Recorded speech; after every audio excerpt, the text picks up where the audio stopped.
Blog Talk Radio.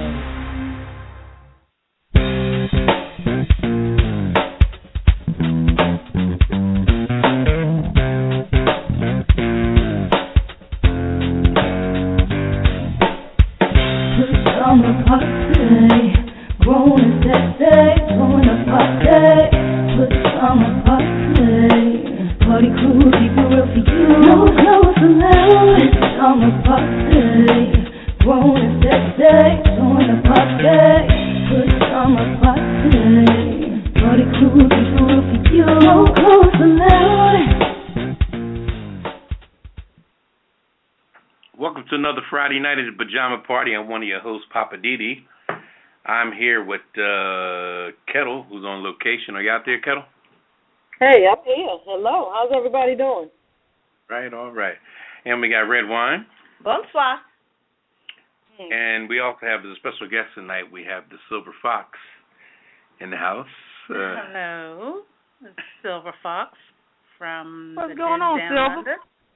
What's going on, Redwine? You got the best hand. What's up with you? Oh, nothing much. Just looking for that other Silver Fox, that's all. I know that's right. All right, man. Maybe you, Redwine, you hook you up with the French guy. He might have a brother or something. Who the heck knows? Oh, I don't think so. I don't think so. French people like to do some things. Oh, excuse-moi. Excuse-moi. Thank you.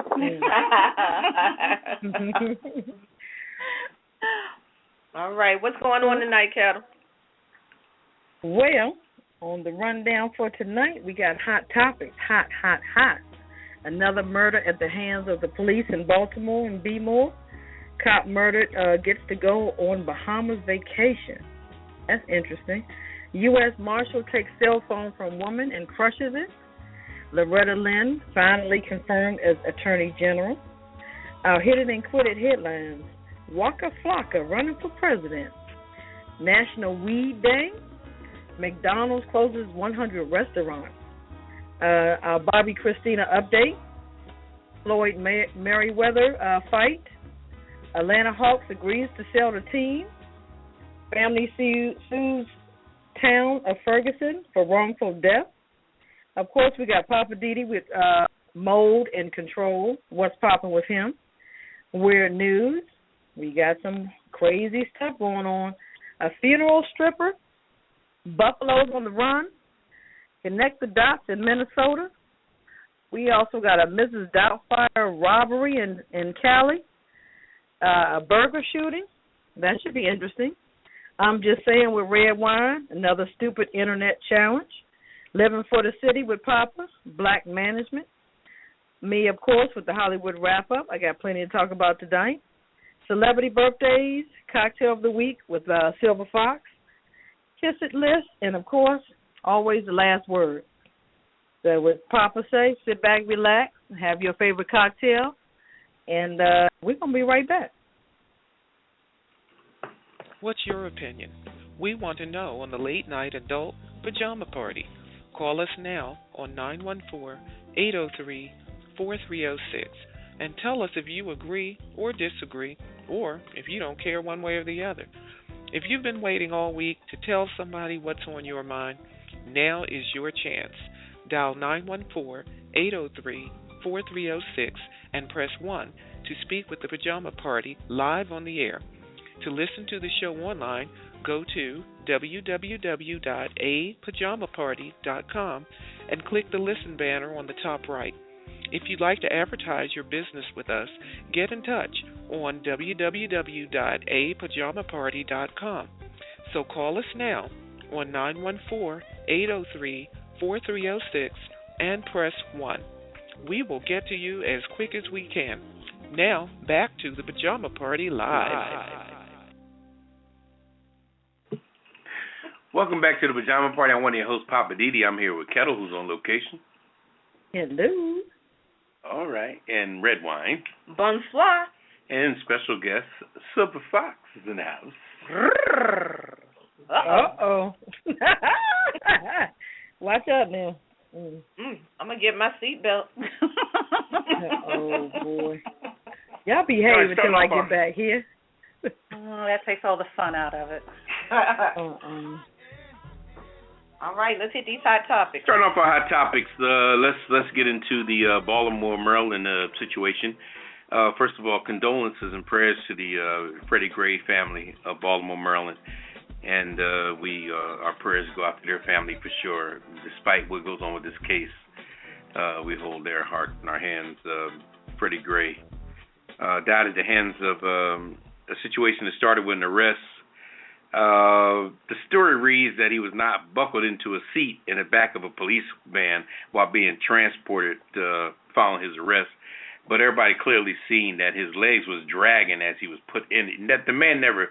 We know the difference between stand up straight and your legs dragging like it was. This is just my opinion, so I'm just putting it out there like that. But police said that Friday amidst wide-ranging speculation over what happened on the way to there. It's also speculation that they stopped and picked up another prison while transporting this gentleman. Now, also, if this gentleman had some type of a severed spine at the time, at which time medical attention is needed directly to sustain a person, to brace a person, and what have you. And this man was just in the back of a van, just being stopped like a taxi cab, so to speak. And Mayor Stephanie Rollins Blake is her name. Me and Redwine had the pleasure of meeting her in New Orleans one time. Is that right? Yeah, she was really nice. Yeah, we met her in New Orleans. Very cool lady. On a lighter note. And, I wouldn't want to have her job now, though. She's stating that I still want to know, she want to know if the policies and procedures of transporting was followed correctly. She says, I realize there's a frustration over this investigation, but I want to be clear that they're in the process, but they have to respect the process. They want the people to be as patient as possible while they run the process. And it's really interesting now that the incident has happened in a city that's being run by an African American, where now the focus will be on the whole racial situation with the police, as well as now with the African American individual being in leadership. We have to see what's going to happen with that particular situation. So we'll definitely keep our eyes open on that particular situation. Like we said, much condolences to the Freddie Gray family in that situation in Baltimore, and we'll keep you posted on that. Can I just make a comment on that? Sure. What was her name? The mayor of Baltimore. Her name is Stephanie Rollins Blake. Blake, okay. And she was saying on the news today that she's trying to get to the bottom of the fact, why is it that this man was of medical need before you even put him in from the beginning? Right. And that the procedures is that you call for medical assistance before you put him into that. Yeah, he should have went away. Yes, he should have. And even after you put him into the back of the van, that you still never ever called for medical attention. Right. For this gentleman. Yeah. They never called for medical attention. And they knew that he was hurt. It was so obvious he was hurt. Right. So the man's legs were dragging when they put him in the vehicle. We all saw that on the video captured by someone standing on the street. Right, exactly. So they already saw that there was an injury. Exactly. And then I heard there was an injury by probably by the way they hit him. But it's always sad that when people go to throw speculation in there to kind of soften the blow, same thing with the gentleman, the comedian, they got hit with the Walmart truck.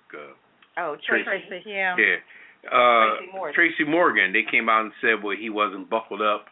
So therefore, yada, yada, yada. I mean, if a semi hits you from behind, will that seatbelt really make a difference? I mean, it's fair. And the guy was asleep.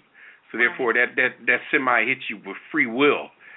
And just, so it seems like, people try to throw some kind of speculations on stuff to downplay it. But we all saw that this man was dragged into there, then put in there, and they shut the door and just let it go. And then somebody said, yeah, pick up another guy on such and such street, and they stopped and picked up another guy like it was an Uber service. Yeah. Well, they said on the news that just 9 days ago they passed a regulation about the use of seatbelts when transporting suspects, and that still wasn't adhered to. So even though it's a new policy, the bottom line is, if 9 days ago you passed a regulation, policy, law, whatever, that says when you put a suspect in a transport, you're supposed to seatbelt them, they still didn't do that. Right. So I think they're just looking for what is the lesser of the crime that you can pin on the cops involved to say, well, at worst, they didn't put him in a seatbelt, so we can nail him for that. But the thing is, I mean, how did the man end up with a crushed trachea, a severed spine? I mean, all of that? He didn't have all that. That stuff doesn't just happen. No. Out of the blue. You aren't just standing there and all of a sudden your trachea and your spine just deteriorate. And unfortunately, he was a young guy too. This is a pattern within the city of Baltimore. Yes. That's happening. That little area, they call it, what is it called? Sandtown? I'm not sure. Yeah, it's some little area called Sandtown, and some of the spectators were saying they know everybody. Everybody in that little area knows everybody. Yeah. So people knew this guy to be a happy-go-lucky something that's there that is becoming acceptable within that police department. Right. And now, the thing is with social media being so rampant now, you have to be really careful about what you do because it's posted on social media within the minute. Oh, that's true. Within the millisecond. I was going to say within seconds. It's posted on social media, and so it's not the first time that police officers have been beating up on our young, or our black males. But the problem now for the police department is that it's now being put out there the minute that it's being done, and they're now having to be held accountable for it. It's no longer being able to be swept underneath the rug. That's right. So keep up with the protests. I understand that they're protesting, an official protest this weekend up there in Baltimore over the weekend in response to this. Yeah, they definitely, in my opinion, picked on the wrong city. That city is... Whew. B-more don't play. B-more. B-more does not play. Look, they're going to make Monique come out the woodwork. They're going to make Monique come out the woodwork, I'm trying to tell you. Yeah, Baltimore is something. And the surrounding area. Because, the interesting thing about Baltimore is a lot of the people that have moved to the suburbs of Baltimore, Randalltown and Arundel Mills, all these people were from Baltimore originally. And once they powwow back on things, it's going to be very interesting. So. But it's sad to say that, unfortunately, when you get picked up as far as, say, for instance, you didn't do anything.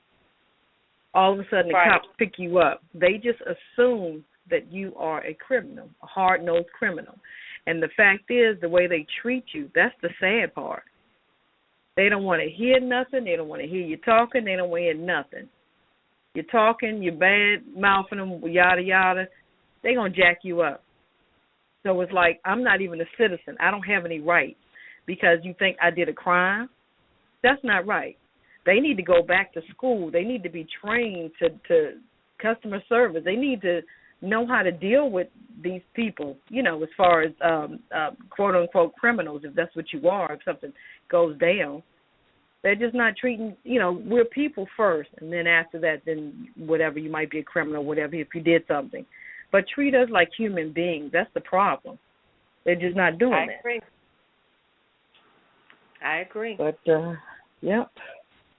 But I got another one here. U.S. Marshal, he smashed a lady's cell phone. Earlier this week, a startling video went viral. In the short clip, a woman who was pointing her smartphone camera at a group of law enforcement officers had the device snatched from her hand, smashed against the ground, and then kicked back to her. She was a 34-year-old young lady. Her name was Beatrice Paez. She was observing a multi-agency task force that was monitoring the gathering of a biker gang meeting in a residential area in Southgate, California. So she was videotaping them. And I guess the officer didn't like, her videotaping, so he snatched her from her, smashed the phone, and then he'll kick it back to her. What kind of crap is that? That's a violation of her rights. That's what I'm saying. And they're talking about they're currently reviewing the incident. Give me a break. This is U.S. Marshal. And that's her private property. Yeah, and she has freedom to do. If I was her, I would go get the price of the most expensive phone on the market and sue the city for that. If I had an old Nokia, I would still sue them like I had a Note 4, honey. Yep, get a top of the line phone. 700. But you know what, too? If she had her phone set to where all her video and pictures went to the SD card, you know, things could still be safe in there. Or if she sent it to the cloud or what have you, you know. So sometimes when it comes to technology today, when you break the device, you're not really breaking the overall product or the contents thereof. You know, if you open up, you say you kicked it back to her. He stopped on it. Kicked it back to well, her. you know the SD card is just a little card anyway, and it's kind of hard to break that because it kind of cradles inside of in its own little nest. So you know. But the thing is, now I saw that video. I watched it today. The woman was standing back at a reasonable distance. If the marshal wanted her to move further back for either her own safety or to allow them to do whatever their job was, all he had to do was turn around and say, "Ma'am, I'm going to need you to move back." Right. The woman didn't look like she was trying to start anything. I think she would have moved back. But he just turned around and pounced on her like a wild animal. It looked like he had already made up in his mind, "I'm going to get that phone." Because he turned around like he was already like, I'm going to get it, I'm going to get it. He turned around but the woman, but she stood her ground.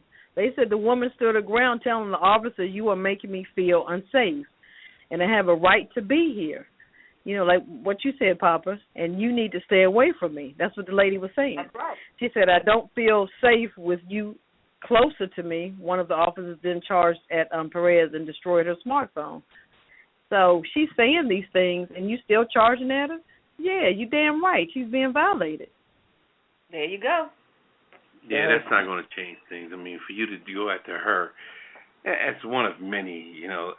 See, sometimes when paranoia sets into people, they react. And this man was paranoid. So you have to understand and live life like the world is a stage, you know? Anything you do nowadays is going to be either recorded. It's going to be, you know, you have to understand that as a police officer, every time you make a stop, you should always assume that somebody's recording it. And then you turn around and see somebody recording, you're going to get upset with him. Okay, well, there's another cell phone. I mean, I was at a venue not too long ago where I was walking around, and during the intermission, everybody had a cell phone out. It was like 20 people that had cell phones in their hands. Wow. Easy. You can get on a train and walk down the aisle and look at in the seats of people. Everybody has some kind of device. So getting rid of one person is not going to cure the problem. You're just giving a second person a better view or more footage to shoot.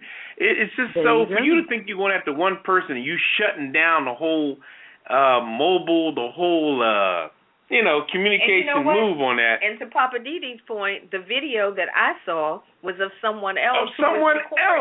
It goes back and further and further. You're not going to kill it. Who was recording this woman getting her phone back. Exactly. Well, you know, in Illinois, they've been trying for a while to pass this bill that makes it illegal for you to videotape police officers. And the Supreme Court has, ruled against it several times. So, their look on it is if you aren't doing anything wrong, you shouldn't have a problem with someone videotaping. Exactly. You got to come in. You got to stop coming in with so much power. Because lo and behold, you only have a 9mm on your hip. And a lot of these, as we spoke before, Ketel, as you know, we spoke about lack of backup and stuff like that. A lot of police are handling the situation without using other departments involved. The police department is involved in a lot of areas. They have an interrogation area. They have what do you call that area where they negotiators, and none of these people being used. These are negotiators are sitting back growing spider webs on their face. Nobody's calling negotiators because the police are going in and handling it. Hey, what's going on? I'm handling it. And negotiators saying, well, wow, why didn't they stand outside the house? Let us come up there and negotiate. So they're not using all the departments. And just like in Baltimore, the 3 police officers, I think they were bicycle police originally, they just went forward and just handled the situation and didn't call for no backup or, first of all, you're on a bicycle, so your reach is limited. Even though you have the gun and you have the badge, if you're on a bicycle, there's so many places you can go. So, but to your point, Ketel, it's very interesting with that particular situation with the marshal taking the phone. And you anything else to say on that, Ketel? No, I'm done. Put a fork in me. I'm done. You're welcome to give us a call at 914-803-4306 and press 1 to get in the queue. Or you can listen to us via the web at www.apajamaparty.com. And we're going to take a little CC break and come back with other stories. All right.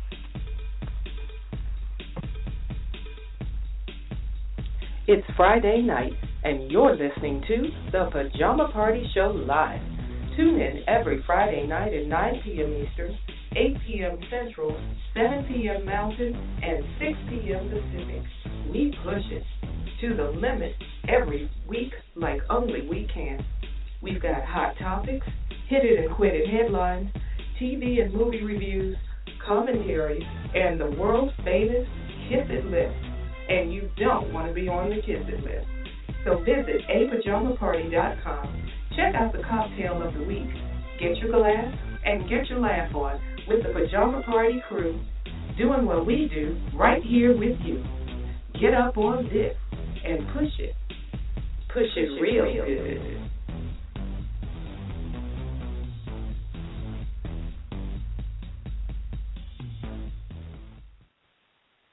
Welcome back to the Pajama Party. I'm one of your hosts, Poppa DD. I'm here with Ketel on Hello. location, and Redwine, Bonsoir. who's sitting next to me, and Ben Rouge. I'm actually ready to rub some type of ointment on me to avoid her. Anyway, and we have a special guest. The spin.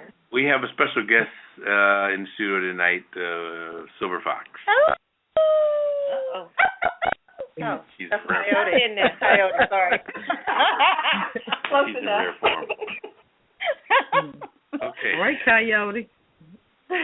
Next on the agenda, we have Silver Fox. Yeah, we got another hot topic here, and I'm talking, yay, girl power. That's what I'm talking about. Woo! And Miss Loretta Lynch. Girl, you have been waiting on this for a while, and congratulations. You have finally been confirmed, girl, as the U.S. Attorney General. All right now. She is the first black woman to hold the position.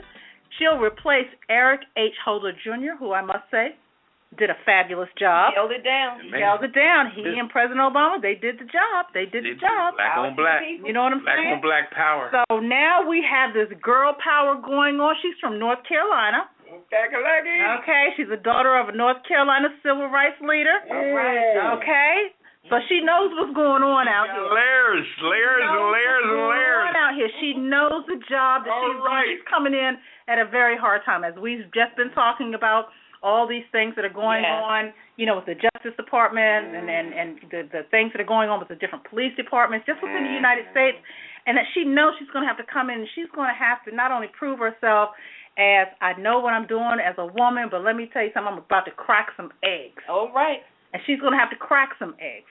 But it took them a very, very, very long time to confirm this woman. They were holding us hostage. They didn't want back-to-back black is what they didn't want. Okay, I'm just saying. Okay, that's my opinion. I'm just saying they did not want back-to-back black on that particular situation. They, you know. Well, this was longer than any other did any of the two other nominees for Attorney General. With Ronald Reagan and with President Woodrow Wilson, okay? Good, great. So they were holding it hostage until they were able to get the Democrats to pass the bill that they wanted. But all I got to say is you got the job. Yeah. Let's roll with this. Exactly. Hey. Let's straighten this up. Let's straighten this country up. Do your thing, girl. Let's straighten this country up. Let's keep it going. Girl power. That's what I'm talking about. Right. It's about time. All right. That's right. You put North Kakalaki on the map. Hey, that's what I'm talking about. We're more than beach. Yeah, it took a long time, but they finally got it done. Right. Well, I got another one for you. You know about the situation down in Tulsa, right? Where the sheriff, the reserve deputy, he wasn't really a sheriff, he was a reserve deputy. 73 years old, by the way. And I say that with air quotes, reserve deputy. 73 years old, by the way. Fatally shot a man this month, and as he mistook his taser for his gun, well, the judge has agreed to allow him to go on vacation before he has to come back to court again. Now, the FBI determined that this man, who is 73 years old, did not violate the civil rights of the man who he fatally shot. Now, I don't understand how he has not violated anyone's civil rights, but that's what the judge has determined. Now, his hearing has been set for July 2nd. The judge has approved for, the guy's name is Bates, has approved for Mr. Bates to go on vacation to the Bahamas. They claim it was a trip that was already planned. Yeah. And I'm like, you know what? A lot of people have things planned. Even but the guy that got killed has some stuff planned. He has some plans himself. Everybody Sure has did. something planned. Yeah, he has some plans himself. But if you break the law, doesn't that circumvent whatever plans you might have had? For most people, it does. You know, Right. Redwine, that just go to show that now he brought, well, the word on the street was that he brought like 5 police cars for the police department as well as bulletproof vests. And he obviously had the judge in his back pocket. Bribery. I'm sorry. Oh, excuse me. You need Okay. to Yes, I think so. That was So, you know, we're making jokes out of it, but, you know, it just go to show the vulnerability of people and how do you stay connected with authority by buying them out. bribery. And how soft authority is by accepting these gifts from a person who excuse me. by accepting a different things. It's just amazing how this guy had everybody in his back pocket. He was a rich insurance man. Right. And he ran up after the one person tackled the gentleman. Now he runs behind the guy on his back. Now what are you going to do on his back after the other guy tackled him? And then you got the other brute guy that put his knee on the guy's head.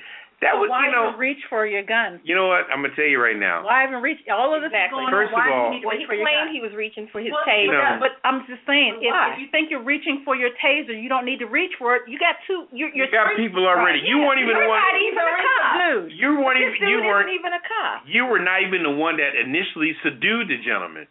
You're gonna jump on his back like I'm the old man that came in from the background, and I jump on his back, and then he pulls out a weapon, and he even said, "I'm sorry" after he shot him. He sure did. He said, He said, "Oh my God, I'm sorry." He said, "You shot me." I shot him. I'm sorry. Oh, I shot him. Oh my God, I'm sorry.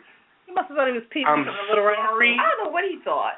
I mean, like I said, but here's the thing in a nutshell. Because he had given so much money and product and material, etc., to the police department, he basically bought himself a badge and a uniform. He had not ever completed any of the tests necessary. But he kept his own gun. He had a little revolver, a little. Wow. He had his own weapon, but I guess he bought that too. The man obviously had the means. Oh, it's a mess. So with him now, you know, the bottom line is that I'm ticked off about the fact that he's on his way to the Bahamas. He's in the Bahamas. He's in the Bahamas. He's sitting back smoking Cuban cigars. So okay. having a good So time. here's my question.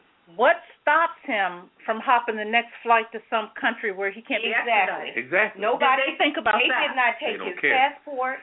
Isn't although I don't a know if you need one to go to the Bahamas. Yeah, you do. You do. Isn't a You still do. You still do. They didn't take his passport. They didn't put him under house arrest. And it says No ankle bracelet, no They stamped his passport. It says that he's out on $25,000 bond. You know how much that is? That is $2,500 to the bail bondsman. Right. Not that I know about that kind of stuff. Yeah, but what you read. That's what I read. Yeah, you know what I mean? Right. That's so 10%. if he is convicted, he could face 4 years in 25. I'm telling you. Somebody Let me is tell you dead. something. He didn't even have to keep his house and he for that. You know what? face I'm gonna 4 tell you right years now. Conviction. $25,000 bond is the minimal that you can get as far as bonds is concerned, because it's all 10% based on you putting something up to as collateral, what have you, and then you. So how would you know that, Poppa DD? You know what? You saw it on a documentary on PBS. I read, despite what they think I do. I read. Okay. Okay. All right. Anyway, but it's a sad situation. The family's attorney is saying that, of course, this is an atrocity, that this man is vacationing in the Bahamas while here they are preparing to bury their loved one. Yeah. And they're saying at a time when we're still mourning the death of a loved one that he shot down in the street, this man, Mr. Bates, will be relaxing and enjoying his wealth and privileged. Yeah. And so sad thing about it is that the judge doesn't even care. Well, he ain't going to bring Howard. I don't care. The judge is a friend of his. Of course. And now the judge is saying, you? no, I'm not surprised, but I'm glad it finally came out. So the judge is actually saying that he might have to recuse himself. Right, recuse himself from the case because of his existing relationship. You should have done that from day one. Yes, you should have done that from day one. As soon as you saw his name and you saw what the circumstances on the docket, said, I know him. He's a friend of mine. I can't. So he's recusing himself because he wants to remain friends with him. He wants to continue to drink cognac with him, and he wants to continue to smoke Cuban cigars with him. That's why he's getting off the case. You know I don't want to lose his friendship. I can smell that stuff from a mile away. And he probably wants to continue to get his money. Yeah, he's probably one of those friends that, hey, he's putting out his hands freely. The benefits, honey. See? There you go, the benefits. You got it. Yeah. You got it. But look, if you guys got any questions or comments out there, hit us up at 914-803-4306 and press 1. We want to hear from you tonight. We got some hot topics. You guys want to keep moving, or you want to take a little CC break? We're going to take a CC break. Okay. As Ketel would say. One day you'll tell us what CC means, because we don't know. Anyway. Yeah, we're going to take a break. If I tell you, I had to kill you now.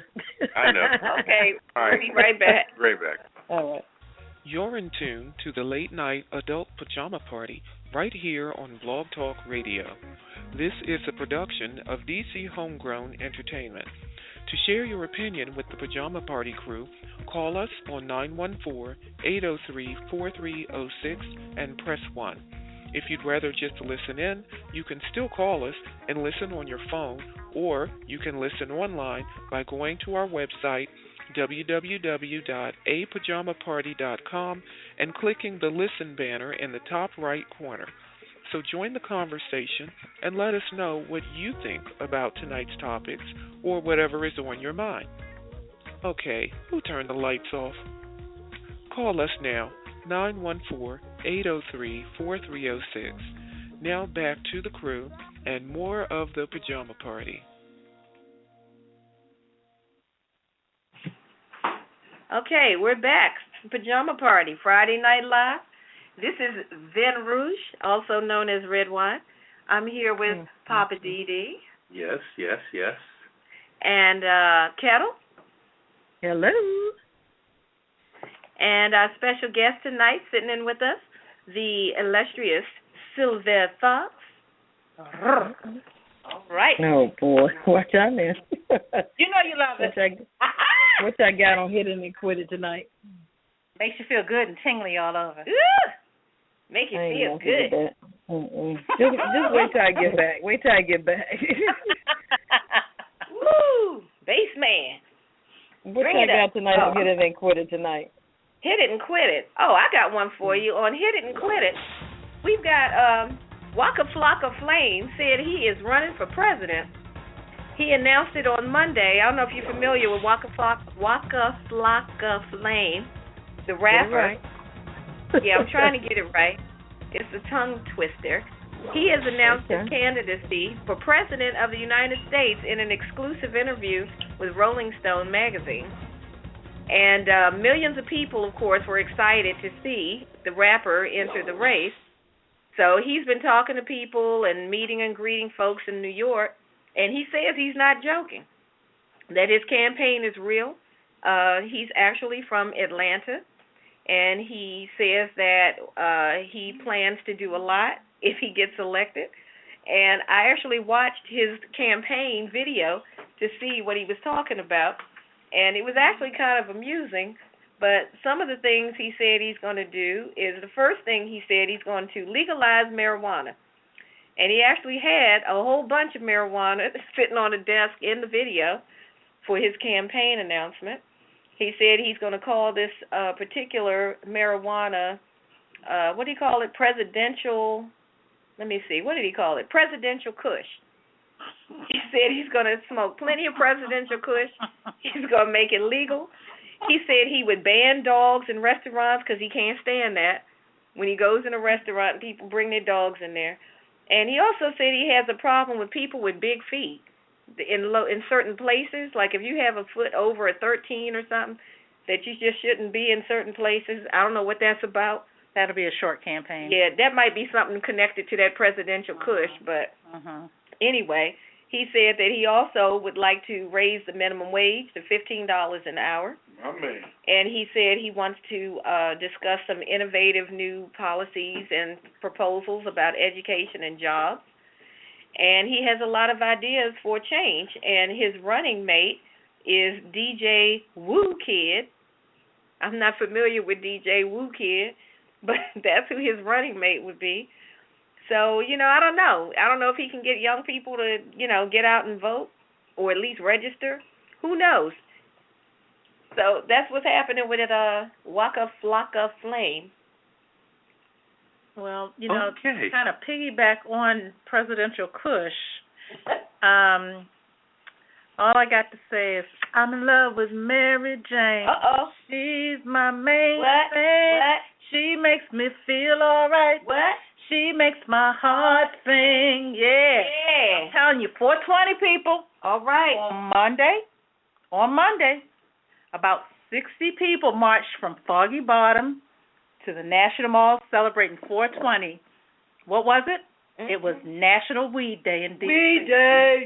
Pass the joint. All right now. I think I missed that. I missed that. Yeah, I just went down there, just to document it. I know. It was a 2-hour march across the city. Was it really a 2-hour march? It just took them 2 hours to march it. Advocates, they're looking to broaden the marijuana legislation.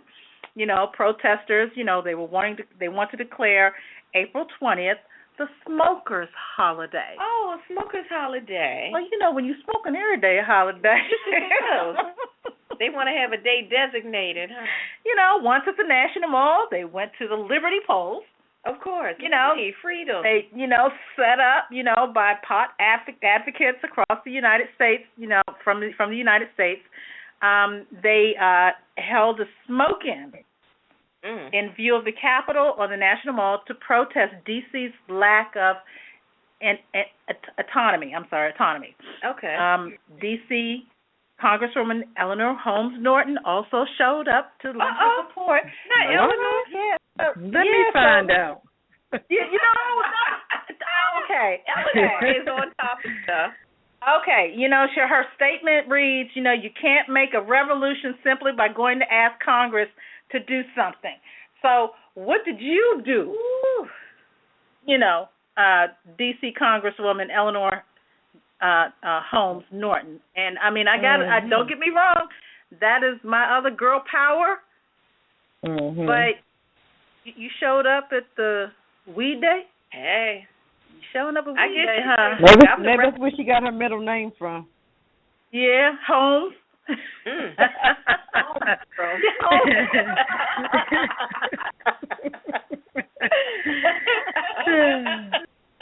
Yeah, okay, but again, so next year, maybe April 20th, we can all get around, get our little tops, and I don't think they have nickel bags anymore, from what I understand.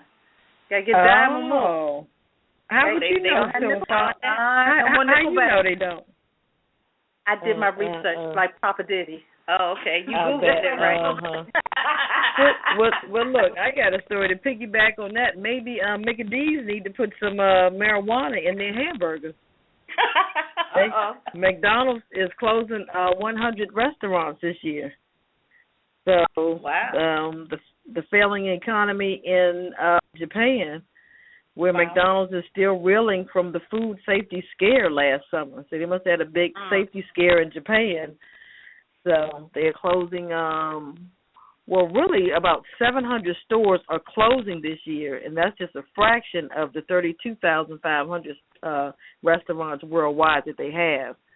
But recently, within the past month or so, about 100 stores are closing. So maybe they need to step up their beef somehow. And like Silver Fox said, put some marijuana maybe in it. That might help. No, you said that. Silver Fox said that.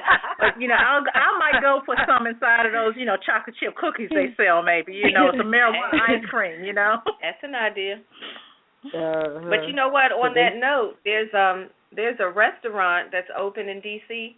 I don't have the name of it. I think it's called Falafel something, where they're pairing marijuana with food, like Greek food. Okay. They're pairing it.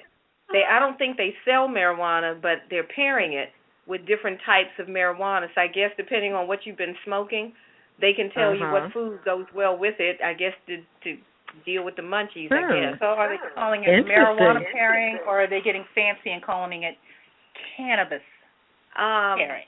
I'm not sure. They might be going fancy with it. With cannabis pairing. We'll look that up. Isn't it like a wine pairing party? It's like a wine pairing thing. They have like couscous and what's the other one? Baba ganoush and some other stuff like that. Okay. But they have like they. You being awfully quiet over there with that smirk on your face. I guess he said I'm not touching that with it. Couscous and baba ganoush.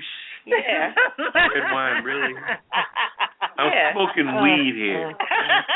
You're gonna give me some you know me. Why you acting so intelligent when I'm trying to get my smoke on it? I'm sorry, if I was smoking some weed. Couscous and baba ganoush. I heard. You heard? I heard. Why don't you give me some Fritos and some Dipsy Doodles, man? Yeah, when you're doing the cannabis and whatnot, you don't want couscous and baba douche. Okay. You want some Twinkies, some barbecue potato chips, some Skittles and ice cream. Yeah, okay. Hell, that's let's what see how I'm that goes. talking about. Yeah, let's see how that goes. What you got over there, Linda? Let's see. We have an update on Bobby Christina. Actually, there's some conflicting information.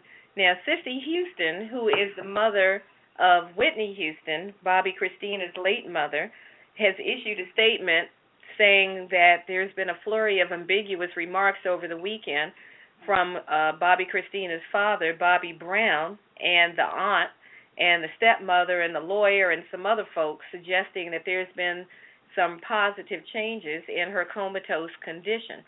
So, Sissy Houston is saying that, here's her statement: I have just returned from visiting my granddaughter, Bobby Christina, in the hospital, and while she is no longer in a medically induced coma, she has a tracheotomy, and according to the doctors, she has global and irreversible brain damage and remains unresponsive.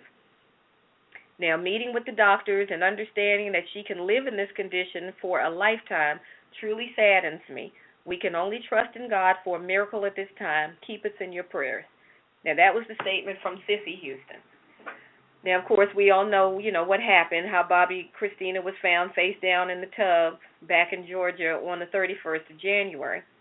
Now, Bobby Brown had issued a statement at one of his concerts last Saturday saying that she had awakened from the coma, her eyes were open, and he said to his concert audience that she was following him with her eyes, or she was watching him, something to that effect. So basically, Sissy Houston's account of it is kind of sounding contrary to that.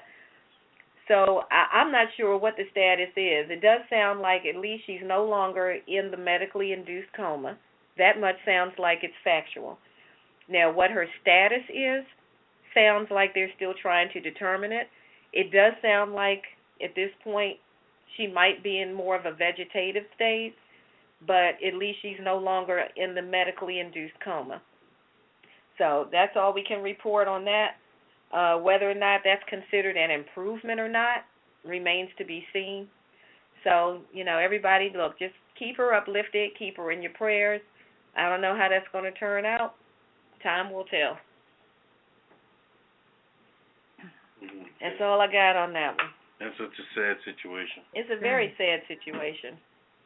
Yeah. It just keep goes her to lifted show up, like you said. Yeah.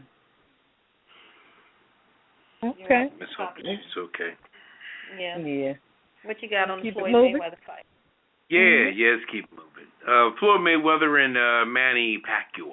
How you say Pacquiao. it? Pacquiao? Pacquiao. You know, me myself personally, I'm a little old school, you know, so this type of fighting match doesn't really appeal to me too tough, you know. Not that I'm not going to enjoy it and what have you, but you know, it'll never match up with Ali and Frazier or George Foreman and Ken Norton and Mike Tyson. Those days are gone. You know, and we dealing with these middleweight fighters who are like $160. They're not even heavyweights, and they're rich as ever. And how many boxers have died totally broke? And these jokers are raking in dough. I just saw on ESPN where Stephen A. Smith did an interview with Mayweather, and this man pulls out stacks of money after he gets done talking about his cars and his house and all this stuff. Mm-hmm. Me personally, I don't think I'd put my life on blast like that, you know, about what I got going on, you know, because there's criminals born every minute, and there's different criminals coming from overseas and stuff that could just, you know, I'm not wishing no bad luck on the brother, but the way he exposed himself on that special on ESPN was just crazy. And then pulling out stacks of money at the end, you know, not to mention the cars and everything he got going on. That's cool, but, you know, keep on the low. You know, Oprah got billions also, but she's not stacking her money on the island in the kitchen, you know. You know, it was a story that just hit the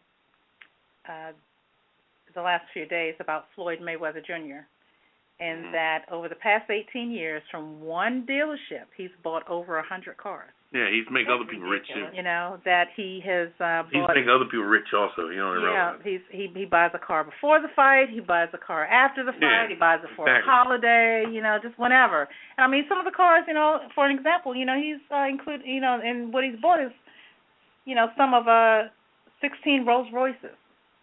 You know, just a collector? Just he's a collector. So I mean, I guess when you get to that level, they say when you get to that level of finance, you no longer think about the things that we simple folk think about. Yeah.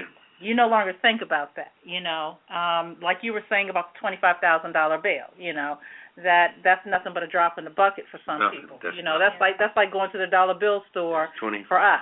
Mhm. You know, so, you know, him buying a car before the fight, he's at that level now that he just shows up and, you know, he has to train and everything, but he shows up and he gets this multi-million-dollar pocket, or purse, I think they call it pocket, purse. Yeah.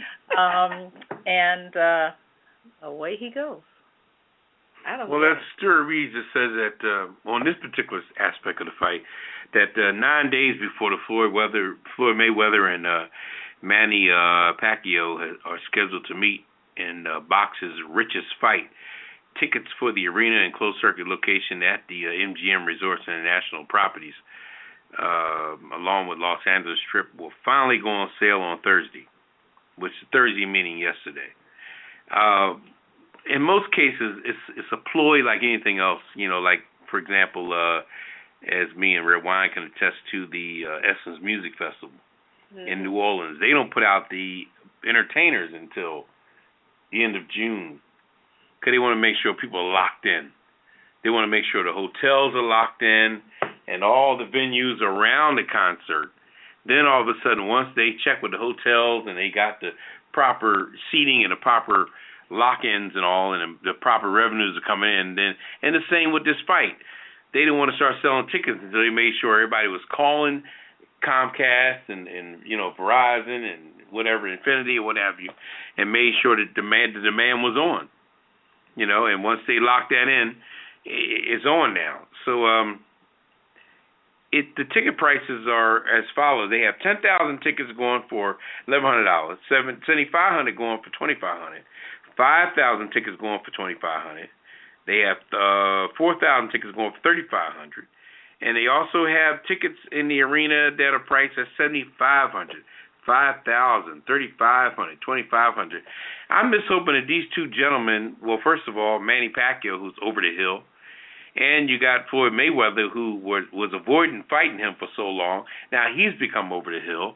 You know, these are two older fighters as far as boxing standards are concerned. And if they disappoint the public with this fight that night, it's going to get ugly. at best. It's going to get ugly because you got Joe Louis, Muhammad Ali, Joe Frazier. Most of these people died mediocre, middle class, or even broke for that matter. And now, you got this big old fight and all this money. This is really a retirement fight for the two of these guys. It ought to be. Because I think both of them are going to retire after this. I mean, how can you top? You got a fight that's going to generate $74 million just at the gate alone coming in the door, and you're going to have $400 million through cable sales. $400 million through cable sales.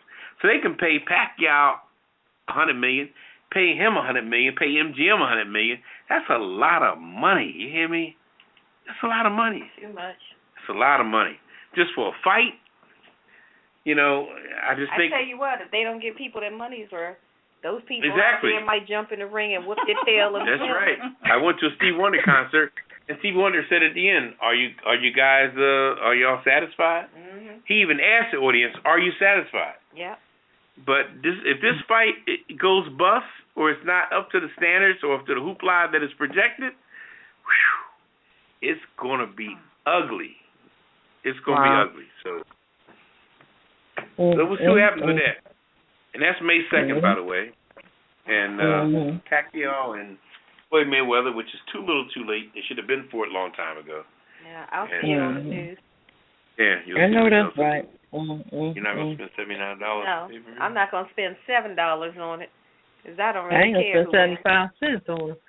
What else I got going on and hit it and quit it? Yeah, that's a bit too much for my my realm. You rather watch reruns of Scandal? I can dig it. Well, also on Hit It and Quit It, the family attorney Benjamin Krupp announced on Thursday that the family of Michael Brown has filed a civil lawsuit against the city of Ferguson under Missouri's wrongful death statute. The suit seeks punitive and compensatory damages in excess of $75,000 in addition to attorney fees. The lawsuit is naming Officer Darren Wilson, who was the officer who fatally shot Michael Brown. Right. It also names the police chief, or the former police chief, Thomas Jackson, who resigned last month. The suit further accuses Wilson of destroying evidence and interfering with the investigation. Also, a former supervisor, his fiancée, of turning a blind eye by washing blood off his hands and bagging the gun he used to shoot Brown. Wow. Jackson is included because he maintained general supervision of Wilson and was also responsible for his hiring, training, and retention. So that is getting ready to stir up, again, some old wounds in Ferguson, Missouri. And, again, just really praying for these families, because it's something that it really tugs at you, that you go through this over and over and over again, and that you're constantly being thrust in the media. And especially the way that the media, especially with Michael Brown, I have to say that no matter what type of person he may have been, he was still a human being. Absolutely. First and foremost, he was a human being. He was somebody's child. And even if he did do what they said that he did, walking in the store and intimidating the sales clerk there and stealing whatever it was that they accused him of stealing or whatever, you left the man laying in the street like a dog. That's true. And there has to be some sort of accountability for these people, because if it was just an average citizen doing these type of things to other average citizens, we go to jail for it. And just because you wear a police badge, don't get me wrong, there are some good police officers out there, but just because you wear a police badge, it does not give you the right to not be responsible for your actions and to be held even higher, on a higher plateau of accountability. That's what I think that we should do, is to make sure that these police officers start to recognize that you're being held at a higher rate than what we are. Absolutely. So you're supposed to be trained for this. You better say so. All right, we got one more hit it and quit it. What you got, Poppa DD? We got the Atlanta Hawks agreed to sell the team to Anthony Riesler, Grant Hill Group. Grant Hill being a past NBA star, college star of Duke, as well as a NBA star. The whole story behind this is that the Atlanta Hawks is under major scrutiny. You know, they, the owner was cited on emails for saying all kind of racial comments and things like that. So they kind of running while they can. They getting out of the business. Oh, that was them. Yeah, of course. Oh. And they're getting out of the business. And how much are they selling it for, Papa? It looks like they're selling it for like $850 million. Which is sure not $850 million? No, that's what I said. $850 million. I'm sorry. Oh, okay. That was my urban tongue. That was my Is that a good price, or is that like kind of fair market value? You know, it's pretty fair market value. You know. Okay. Anyway, the ownership group is working to finalize the sale of the team to the group led by a billionaire investor, fund manager, a gentleman by the name of Anthony Riesler, and they're also bringing in Grant Hill, who is, like I said, a famous college star with the Duke basketball team, as well as NBA in his own right. And he's also the son of the wide receiver from the Dallas Cowboys. So, really? Yeah, Calvin Hill. Calvin Hill was a wide receiver for the Dallas Cowboys years ago, and Grant Hill is his son. So he's from a sports family. He's also married to Tamira, the singer. Oh, the singer. What's her name? Tamia. Tamia. I'm sorry. Yeah, Tamia. Okay. Yeah. Excuse so my they got plenty of money. They got enough money to do what they doing. At least they spend it in the right way. Yeah, Tamia. All right now. She's famous for that one song I know by her is "There's a Stranger in My House." And that's a really nice song. She has a beautiful voice. Yeah. Beautiful lady as well. What you know about Tamia? Well, me and Tamia used to date before she met Grant. Oh, okay. But, I'm not messing with that tonight. No, I didn't that.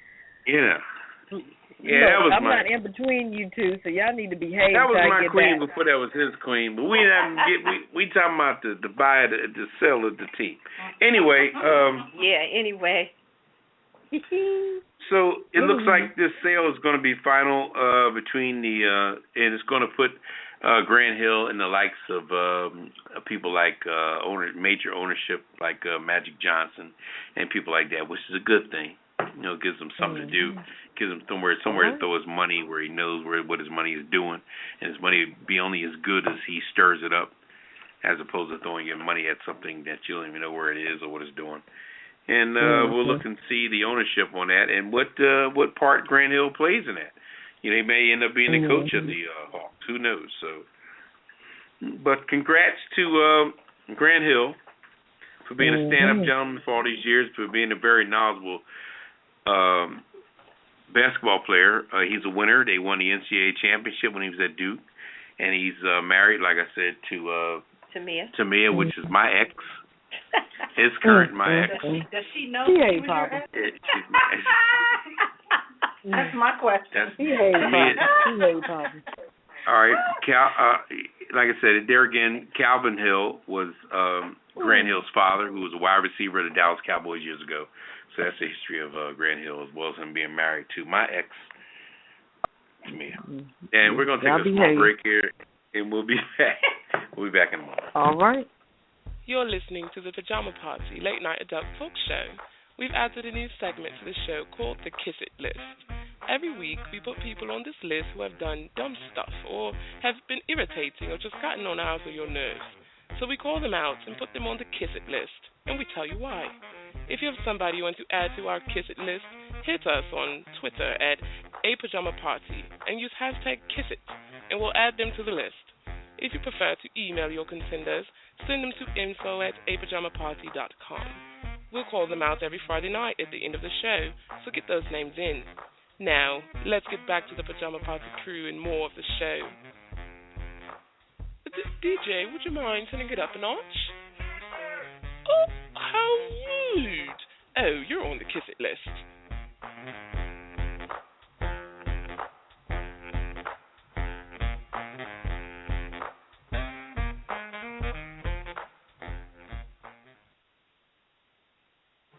All right, we're back at the Pajama Party. I'm one of your hosts, Poppa DD. I'm here with Ketel, who's on location. You out there, Ketel? Hey, what's going on? I'm here. All right, and Redwine. Bonsoir.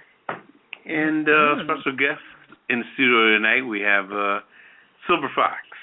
Hey. Yeah, I know. Wait till you get back. Oh, boy. Okay. All right, special. Okay, our next topic is going to be what's poppin'. That's with me. Yeah, My what's poppin', topping, Poppa what's DD? poppin'? What's poppin', Poppa DD? You know what, let's talk about something personal. Let's talk about the job market, for example. Okay? Let's talk about black management and people thereof. How about that? How about that? As we know, managers are assigned to oversee the people, oversee the establishment, oversee the logistics, the finances, the fiscal, and everything thereof. They are entrusted with the trustworthy aspect of being the voice and the overall vision, appearance for the company. Okay? Now, let's break it down to black management, whether it be male or female. And what is expected? Are they being respected? Are they respecting people? And where have they lied as far as their, let's say, their basic black riches and teachings and humbleness and good old-fashioned sweet, low, sweet chariot levels of, mellowness, let's say. I'm building all this up to make a point. Anyway, now, with racial tensions being the way it is in the world, when people see a black manager, are they still respecting the black manager like they should be respected, or are they going over his head or going anywhere they can go to find his white counterpart in order to get the answers they may need to their problems? Are they bypassing him or her, or going around him or her? Now, I think that the one thing that most people of a black or African American ethnicity should understand, that it's hard to be a soul brother or soul sister and a boss at the same time. Mm-hmm. It's hard to be that. I mean, that's just my theory. Blame it all on me. But it's hard to be a soul brother or soul sister and a boss at the same time. I'm repeating that because we have to look and see what we're up against, what we have going on, and we have to also stand in the footprints of what we have been appointed to do. You know, we have to not put the color aspect on display, and we just have to be the person. The first thing we have to be is a people person. A people person who caters to everyone by doing the right thing amongst people. And the first thing we do amongst people is say hello when we first greet people and see people for the day. When you walk in the office as a manager and a boss, remember, you're the one in the military. When a boss walks in the room, they say, "Attention on deck," and everybody pops to attention. In the civilian world, they're not saying attention on deck, but when you walk in the room, they're actually saying attention on deck to you as well. They're not saying it verbally, but everybody's popping to attention. And now they're going to follow your lead. Now, if you walk in there at 8 o'clock in the morning, you're not saying hello to everybody. The first thing people are saying of a lower nature or a lower scale than you is, why didn't he speak to me? Or they spoke to you and you didn't speak back to them. Which means now you're floating on your management cloud, thinking you're better than somebody. Okay? Always remember, two things that money cannot buy. That's love and happiness. You could be rich, money coming out of your ass. Can we get a disclosure? Uh-oh. All right. You need a disclaimer? I need a disclaimer, disclosure, the whole nine. Uh-oh, watch out there now. Warning, this program may cause provocative thoughts and laughter. Fighting the urge to call in may cause headaches, fever, stomach pains, erectile dysfunction, red eyes, runny nose, and sore throat. If any of these symptoms appear, call us immediately on 914-803-4306 and press 1. Anyway, let me get back to this here. What I'm saying is that the basic aspects of your teaching, I don't know whether you was raised by good parents or wolves. That's your own particular confounds on how you was raised and where you were raised. But always remember that as you supervise other people, they're expecting a certain level of behavior from you. Okay, you could be the best at your craft, knowing what you're doing, the sharpest knife in the drawer, have the most degrees on your wall, but the basic aspect of saying hello, greeting people, how are you, how you doing, how about those Yankees, whatever you're into, okay? Make sure you exude that on some level. Don't walk in the door like your shit don't stink, because your shit does stink. Wipe your ass and put the toilet paper up on your nose, okay? Wipe your ass and rub the toilet paper across your nose. Your shit does stink. So let me get back to what I'm saying here. Now, as we manage people, we need to be a good people person, which means we need to be able to bevel into the sympathies and the ongoing situations of people. We need to know when our employees are having a problem or they're just bullshitting and pulling our leg. And know the difference in the two. Okay?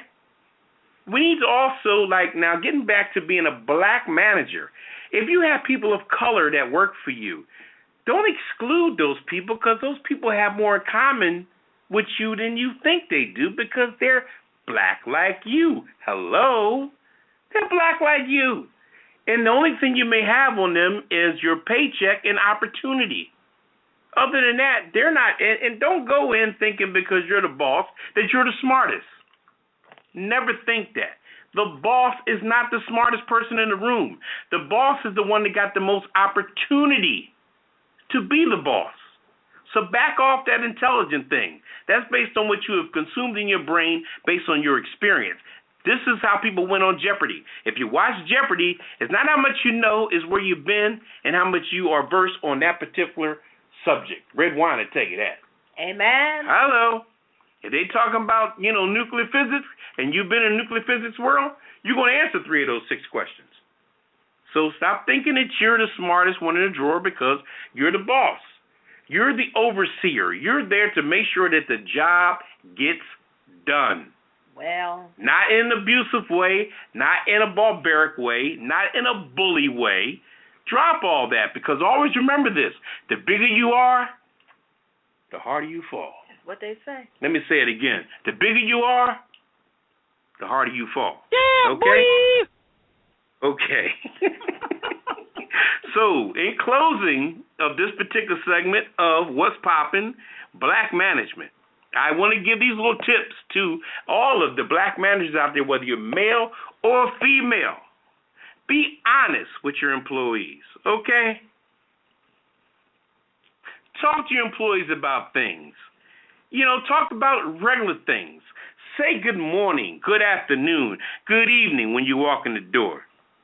Remember that it's hard to be a soul brother or a soul sister and a boss at the same time. But you must interact with your people. Understand people.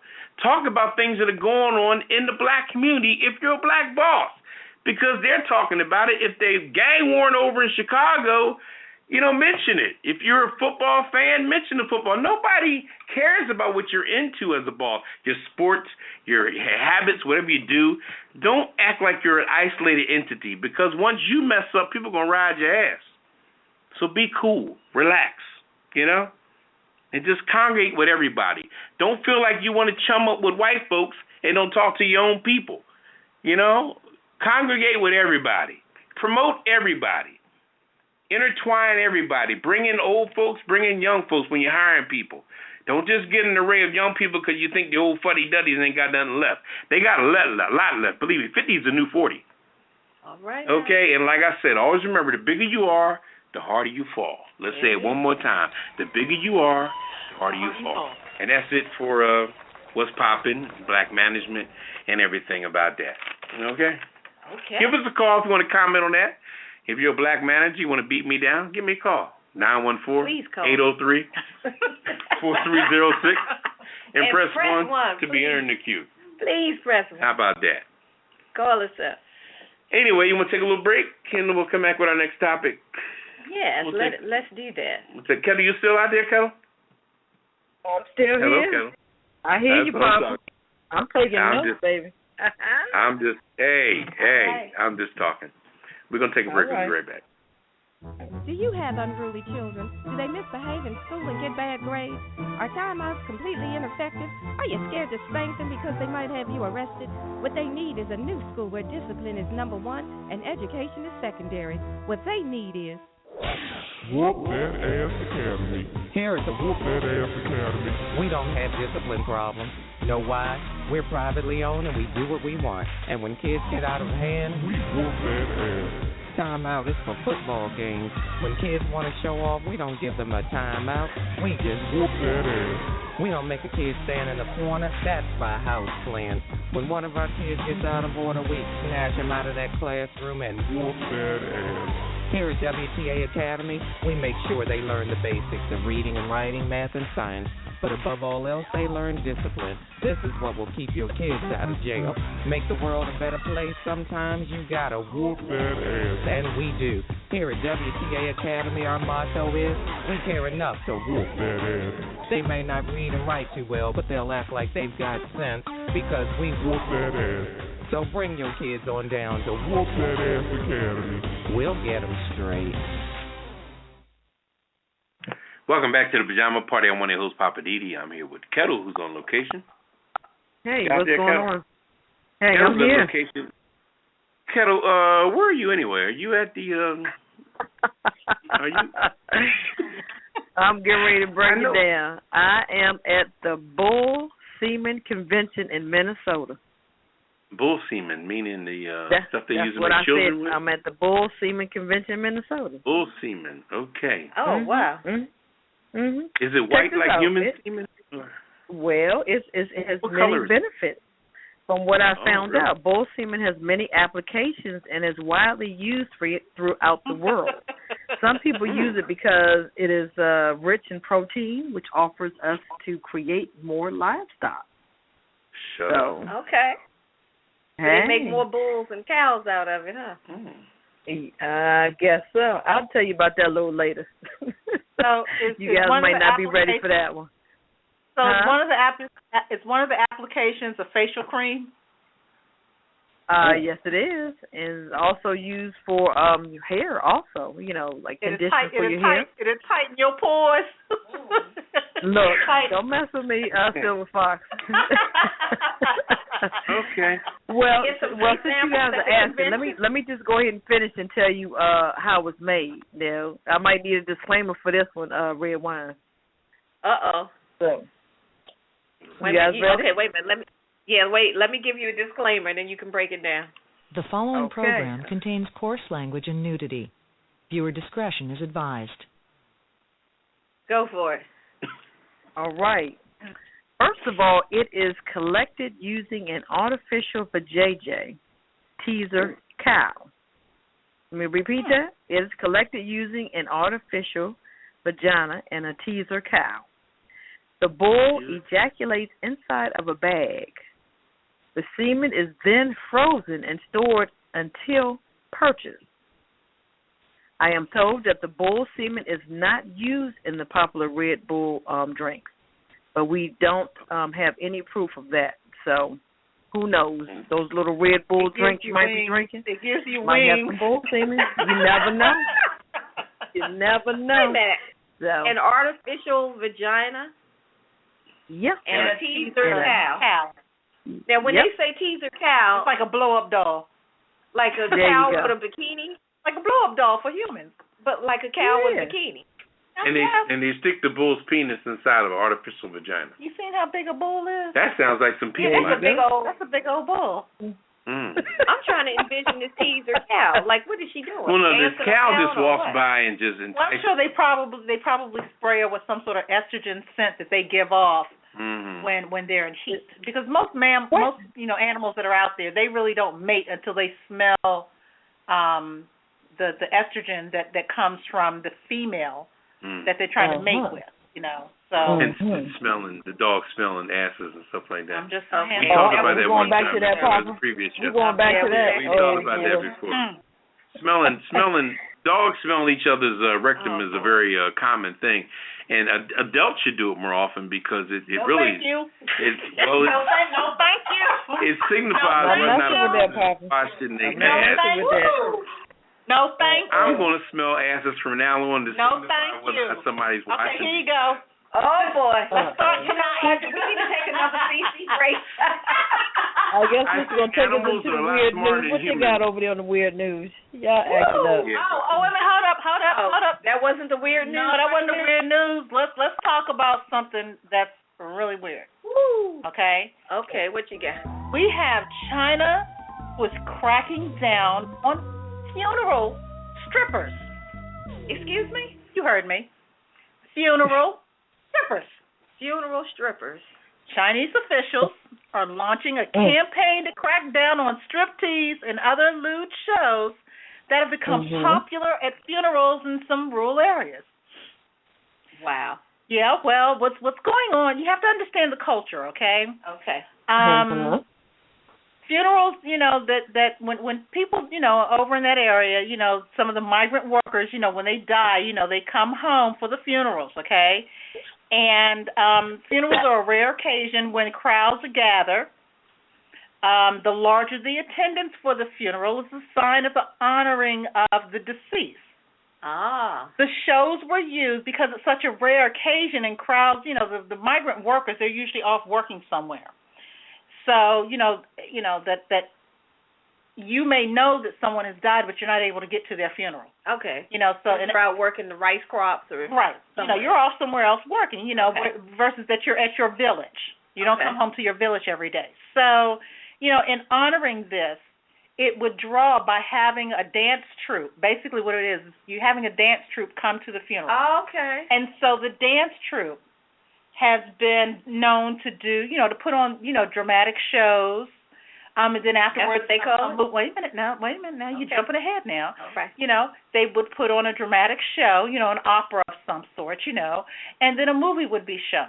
Okay. But here recently, over the last several months, people have been, coming to, returning to their homes for these funerals, and they've complained on social media about some of these dance troupes that they hire or have been hired.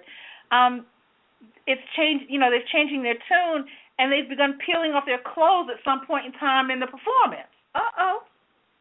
So the ministry is, taking, heed to this, and so they're starting to cite, they cited performances of 6 strippers at a funeral in a northern province. And 3 of the performers at a funeral, I guess, decided to take off their clothes, and they were doing vulgar acts. They were getting it in. At a funeral? They said, I can dance if you want. I guess they were putting on burlesque. Or taking off something. Okay. They were getting it in, taking it off. They were doing some sort of burlesque. Rocking it like it was hot. It's not what I'd want to see at my funeral. Well, then again, I guess I wouldn't see it at mine, huh? No, you wouldn't see it at yours, but you would see it at a loved one. Yeah. See, I think I would be a little perturbed with that. I'm trying to be respectful and be in remorse and all that. I don't know. Poppa DD talking about he won't walk around smelling other people's ass. He might like that. Yeah, well, then he can. I don't know. How would that work, Poppa DD? Ass nose. When you smell somebody's ass, the ass knows for sure. If somebody keeps their ass clean, then that is a half-decent person. Now, y'all can joke about it. Woo! All right? The ass tells no lies, huh? Have you ever smelled a stripper's ass before? Woo. I'm going to be pleading no contest on that. Plead the fifth contest. Okay. What else you got over there, Papa? What other kind of weird news you got over there, Papa? Let's see. You got buffaloes on the run in Arkansas, Hot Springs, Arkansas.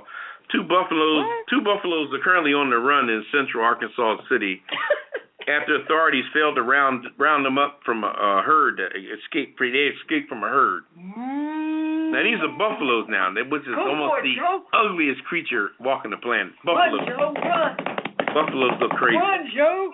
All right, the Hot Springs corporal, young lady by the name of Sonia Letzer, said Friday that police they'd known the general population of the 2,000-pound animal, but there is no sightings.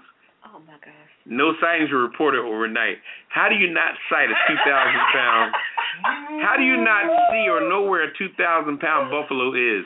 Was he hiding behind a tree? No, Joe said hide behind this trash can. Yeah, like I said. Let him go on by. I think that the Hot Springs, Arkansas Police Department needs to be surveillance themselves. They can't find 2,000-pound stinking ass buffalo.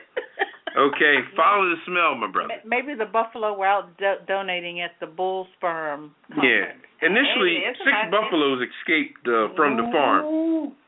6 of them escaped just Thursday night, last night, and they're roaming the neighborhoods, and they're avoiding the sheriff deputies, officers, and volunteers. Nobody's able to get them. One animal was hit by a car, and he returned to the farm after he got hit by a car. He said, "Fuck this, I'm taking it in." What is this metal shit that hit my ass? I'm taking it back to the farm. Okay, I wasn't with this plan really from the beginning. So one buffalo said, "Fuck it, I'm going back to the farm." Okay. Oh hell no, they hit us out here. Okay. What is this? And Letzer, who is the corporal of the area, said that 3 were tranquilized Thursday evening. They got me. And they were buffalo down. And they left those in. After they tranquilized them, they brought them back to the pasture to help attract the other ones to come back to the pasture. I'm hit. Maybe they need some artificial vajayjay. Yes, they do. I don't know. Want to lure them back. It didn't say whether he's a male or female buffalo, but anyway. Get that cow. What they call it? The sexy cow. Yeah, we need the sexy cow up there where the udder is all out. Well, so far, no humans were injured in this city of 35,000 people, which is also Bill Clinton's childhood home, Hot Springs, Arkansas. Oh, okay. All right. This was in Hot Springs. Yeah, Hot Springs is a popular tourist spot with natural hot springs. It's has a national park and has a big horse track. Those buffaloes were hot. And there are 2 buffaloes on the loose right now. They haven't captured yet. They must be hiding behind trees or something. But I don't know how a big ass buffalo is hiding from anybody. They are on the run. Anyway. Keep running, buffalo. Run, Forrest, run. Run. Well, off of the animals, I'm gonna get on something real simple. It has something to do with 2 dots. I got a weird news here. It's connect the dots in Minnesota City gets umlauts, UMLAUTS, umlauts back on the sign. The umlauts are the little dots that go on top of the O of certain languages. And a governor in Minnesota, he had to put in a special order to tell them to put the umlauts back on top of the O dots. What's the problem? I just don't understand it. You're talking about the 2 dots that go over a vowel, right? That's correct. It says the guy's name, the governor is Mark Dayton. He ordered the road crews to restore the 2 small dots above the O in, Lindstrom? That's how you pronounce it, but it's, has the 2 dots over the O on 2 highway signs on the edge of the central city of Minnesota. So he had to put in a special order for them to put 2 little dots. He was going to use his own paintbrush and put them 2 little dots over the O. And how much does that cost the taxpayers? Let me see. It didn't say. It doesn't really say. I thought it was something like $600. Here it is. $65. Less than $65 to do it. That's crazy. And it took an executive order to do that, to put 2 dots? 2 dots on the O's. And They're crazy it took them 2 years. Because they must have changed the signs, and when they changed the signs, they forgot to put the 2 dots over the O's. Those are called umlauts. UMLAUTS. You guys learned something new tonight, huh? Ha, ha, ha, ha, ha. Oh. Yeah, that town is what, like a Swiss town or something? Right. The people in the city nicknamed America's Little Sweden.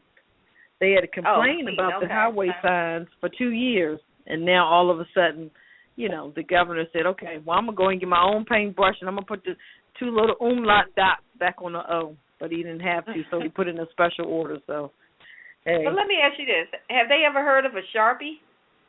You could have climbed up there with a ladder and a Sharpie and put 2 dots over that O for the cost of, what, $3 for a Sharpie? Oh, boy.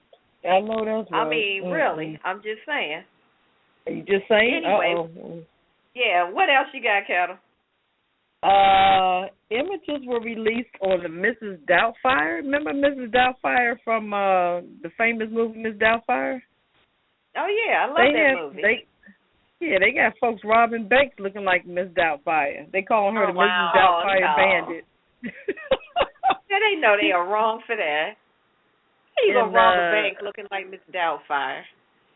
Santa Cruz, California, police have released surveillance images of a wanted man dubbed the Mrs. Doubtfire Bandit because he is disguised as a woman during a bank robbery in California. Terrible. It is, but hey.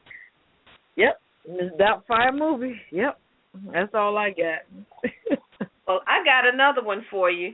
There's a woman in Grand Rapids, Michigan that's been sentenced to 3 to 7 years in prison for opening fire at a McDonald's restaurant after the workers failed to put bacon on her burgers. Shut up. This woman was 30 years old, Shanika Torres. She got angry when her burger that she ordered at a drive-through station did not have the bacon on it that it was supposed to have. She had ordered a free meal, but the bacon was not added to the second burger order. And the police said that she fired a shot through the restaurant, but nobody was injured. So a Kent County Circuit Court jury convicted her by the end of March, and they sentenced her to 1 to 5 years for shooting at a building, plus 2 years for possessing a firearm during a felony. Oh, my God. So she said she's sorry, and then she's over and done with it. Wow. Now, I've never seen anybody get that mad over bacon, but she must be serious about her bacon. She said, hey, my burger didn't have its bacon. I'm about to load somebody up with some lead up in this McDonald's. I bet she wished Nancy had gone home and fried up her own bacon. I know that's right, or she should have gone to Burger King. I take it this girl weighs about 300 pounds. I don't know. They didn't show a picture of her. I saw a picture of her. She wasn't 300 pounds. She's a pretty hefty. She's a big girl. Oh, she's a big girl. Yeah, she's a young lady. She said, give me my bacon. She would have gotten in her way. Oink, they oink, given her bacon. oink, They had to oink. shoot for it. That's a shame. My bacon. She started making oink, oink sounds. Okay. All right. Well, we're look, going to take a break. You guys, you're going to take a break? Go okay. ahead. Go ahead, They got any questions or comments of what we're talking about, give us a call, 914-803-4306, and do what now? Press 1. All right now. We'll be right back. Hey, this is Redwine, just doing a few promos for the Pajama Party Adult Online Radio Talk Show. You know how we do it. PJs only. No clothes allowed. And I was just trying to get this done. Hey, Redwine, are you talking about the Pajama Party? Where we talk about hot topics, movie reviews, living for the city, and what's popping with me, Poppa DD? I know you guys aren't doing this spot without me. Carol with the yellow sign. Did you tell everybody that they can reach us at apajamaparty.com or call us live, 914-803-4306. Check us out on Twitter, and don't forget to tip the list. Okay, now is the time for me to sing. We don't have time for all that. Oh, she could sing. Aw. Let's get back to the show.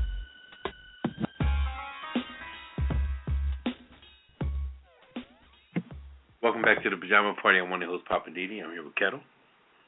Hey, what's going Ketel. on? What's Hi, I'm going here. on? Hey. Fell off her stool. And we got Redwine Bonsoir. and special guest Silver Fox. Hey. And the next subject we're going to tackle is me. I'm just saying with Redwine. I'm just saying. Redwine puts a lot into these topics, so Redwine, go on, do your thing, girl. Okay, tonight I'm just saying enough with the stupid internet challenges. Okay, so the latest one going around is this Kylie Jenner challenge. I don't know if you all have seen this one, but this is the one. It's got to be one of the stupidest ones I've seen in a while.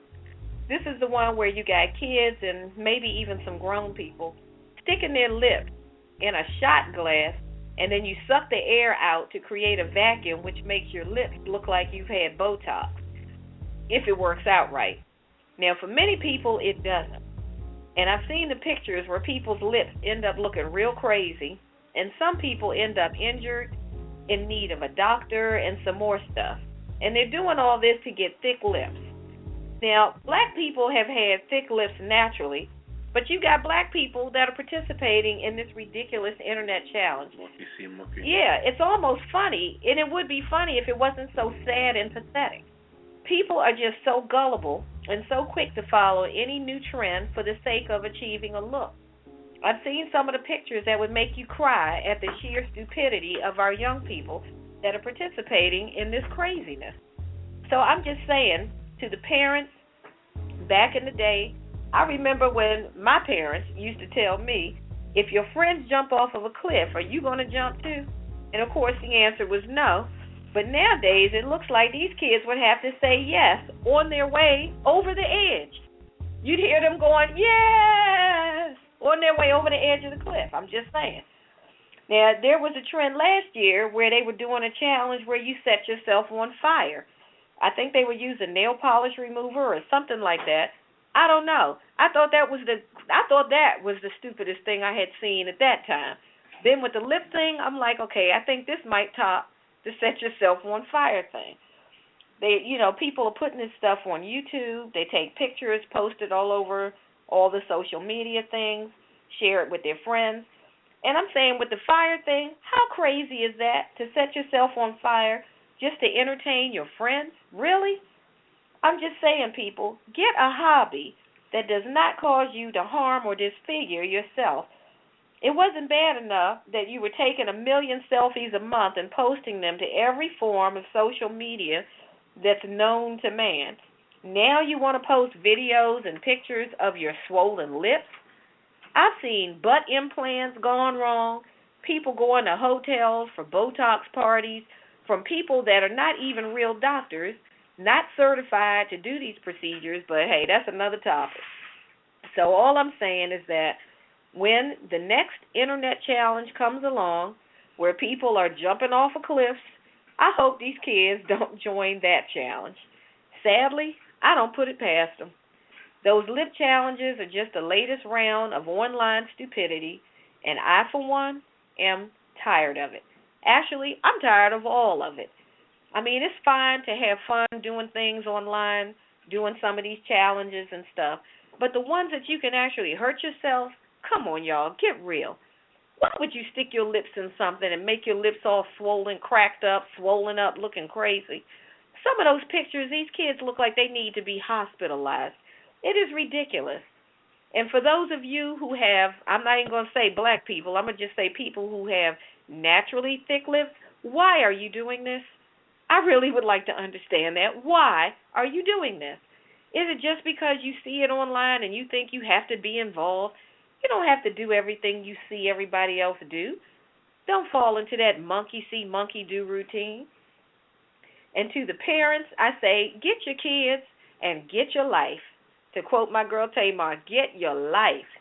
Stop letting your kids do these stupid challenges. And sometimes it's the parents that are recording the videos for these things. All of you need to get a grip. It's all fun and games until somebody gets hurt, or even worse, somebody dies. Then it's not so cute and funny then. So in a nutshell, stop acting like nuts, doing every dumb thing that comes along, because the next one that comes along might be the one to kill you. This is Redwine, and I'm just saying, give it a rest, folks.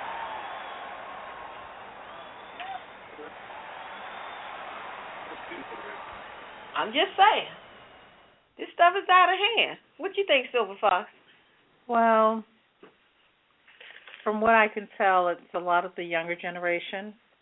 And when I say younger, I mean people that were born in the last 18 or 20 years. That's doing it. And I've just seen them deteriorate, and it's just astonishing to see that just because it's on social media, just because they see that someone famous is doing something, or just because it's the latest trend, they'll follow it. No questions asked. Right. No questions asked. And I mean, with all of the technology that's being put out there for these youngsters, I would think that they were becoming smarter. But it just seems that they're becoming dumber. I agree.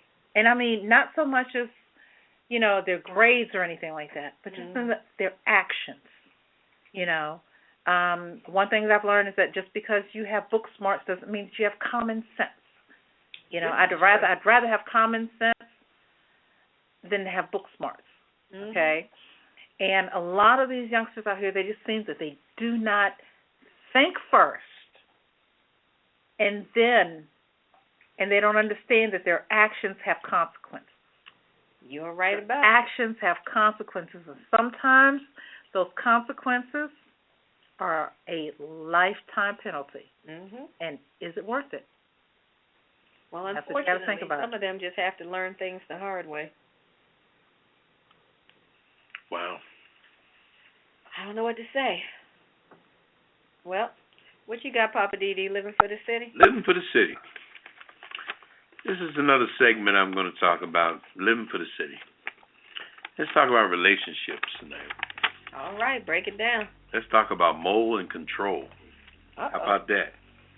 Now that I got your eyes open, your ears open. Mole and control. All right, let's start off with dating. When we date someone, what are we looking for in that person? And what are we looking for in ourselves? All right?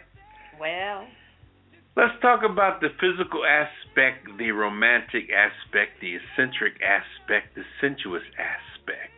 Okay? Because we can't leave that out. That's part of it. That's a big-ass part of it, really.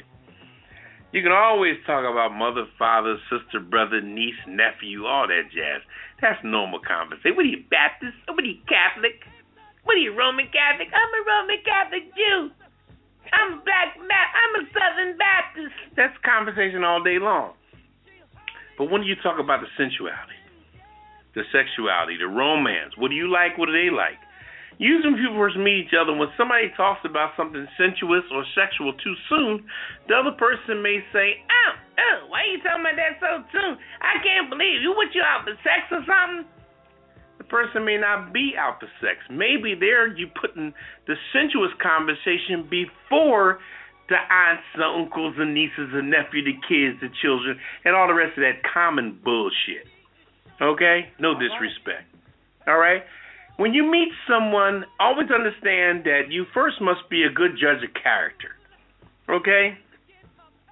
If someone is out to get the coochie, you should be able to smell that a mile away if you're a woman of maturity. You should see that right from the door. But then you meet that man that just has an eccentric nature about him. He just may be an eccentric, sensuous guy. That just may be his M.O., period. But you'll knock him down thinking he's like the rest of the jerk-offs, and he's not. He just puts sensuality before aunts, uncles, nieces, nephews, church, children, the zoo, the bazaar, the flea market, and everything else we talk about when we get to know each other. So know the difference in the two. Follow your desire. Follow if he's talking about that and you think he's a good person or she's a good person, or even girl on girl, boy on boy, gay, straight, or what have you. This is not a basic heterosexual thing. This is an everything, everybody thing. Okay? When you meet somebody, find out their level of what they're talking about. And they're talking about sensuality from the beginning. Remember, you got a sensuous part of you too. So put the sensuality about first for a minute. and stop putting it fifth or sixth or seventh. And when somebody's talking about it first, don't look at them like they so nasty. Or why you talking about it like that so soon? That may be how they direct their stuff. Because, as my subject says, mold and control. When you stop somebody from being who or what they are, you're trying to mold, control, and lead that relationship. But do you have the ability to lead? Because leading is a full-time job. If you're not going to lead the relationship, then keep it neutral and let both people steer. Look at it as a car with two steering wheels in it. If you're going to lead, you got to lead strong. Leading strong means being open-minded and letting the person be who they are. But you can't lead and be jealous, lead and be insecure, or lead and dictate how the other person should be. Follow your desire. Follow your sensuality. If you like a person of a thick nature, then you get with a person of a thick nature. Or thin. Because if you get with a thick nature person, you're really down with a thin nature person, you're going to cheat on the thick nature person because you really want a thin nature person. So follow your desire. Follow what you like. Know what you like. And go after what you like. There's a million people in the world. Man on man, woman on woman, man on woman, woman on man. There's 1,000 people in this world. If the person's not what you like, what you desire, drop them like a fucking hot potato with the quickness and move on. There's pussy and dick everywhere. Disclaimer. Oh, disclaimer. I'm sorry. I'm sorry. Okay? There's plenty dick. There's plenty pussy out there. Okay. Stop. Redwine, I did not bother you during. I'm just saying, excuse me. I'm sorry. Excuse me. You know, me and Redwine had it out earlier. I'm about to get a broom and sweep her under the rug. Anyway, how you doing, Redwine? Disclaimer if you'd like. Yeah, see. Anyway. Ketel, you there? You got your black and white referee shirt on? If you want a disclaimer. Anyway, let me get back to it. Okay, but anyway, what I'm saying in a nutshell is this here as I close my segment. When you meet someone, look and see who they are. First of all, see if they're a decent person. And then you have to see where they are with whatever levels they're at. They could be a hot-blooded person that may get off on talk about something sensuous. Don't always look at sensuous as being nasty. That's just their order of business. If you're going to get to know them, you got to let them enter their business. Don't block people because you could be blocking your blessings. Because when you slow people down, if you say a term like, why are you moving so fast?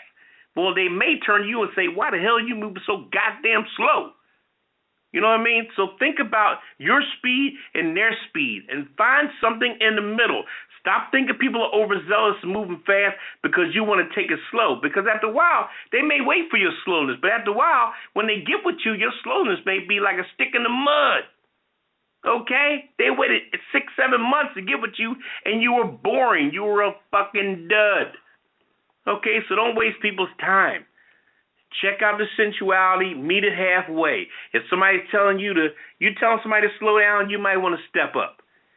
So in closing, I'd just like to say when you meet someone, weed out the jerk-offs, weed out the perverts, weed out the sex freaks, weed out the people just trying to get some pussy, just trying to get some dick, whatever in a man's sense. We've got a woman out there nowadays trying to get that dick.